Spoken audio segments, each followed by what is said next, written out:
কালী পুজোয় যত্রতত্র মদ মাংসাদির ব্যবহার, কালী পুজোর কিন্তু কালী পুজোর সঙ্গে তো অ্যালকোহলের যোগ ভীষণ যোগ হয়ে গেছে, যে কালী পুজো মানেই একটি বাংলার বোতল লাগে একটি ছোট। কালী পূজায় তান্ত্রিক মতে কালী পূজা দক্ষিণাচারেও হতে পারে, কালী পূজা বামাচারেও হতে পারে। দক্ষিণাচারের পূজায় সেখানে কিন্তু কোনো মদের ব্যবহার নেই, কোনো অপশন নেই। এটা ভুল ব্যাখ্যা। আচ্ছা, কিরকম ভুল ব্যাখ্যা?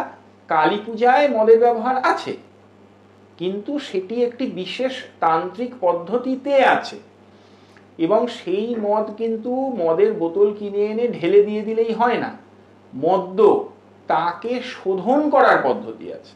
তখন আমরা তাকে বলি শোধিত কারণ। এই যে শোধিত কারণ তা অমৃত স্বরূপ, সেটা দেবীর পূজায় ব্যবহার হবে। সেটা কে ব্যবহার করতে পারেন? যিনি এই তান্ত্রিক সংস্কার পেয়েছেন তিনি ব্যবহার করতে পারেন, তার জন্য ওটা বৈধ। কিন্তু তা না হলে ওটা বৈধ না। তাহলে দেবীকে সুরা হিসেবে কি অর্পণ করবে? তার জন্য বলা আছে গুড় এবং আদা এবং গুড় জলে মিক্স করে দিতে হবে।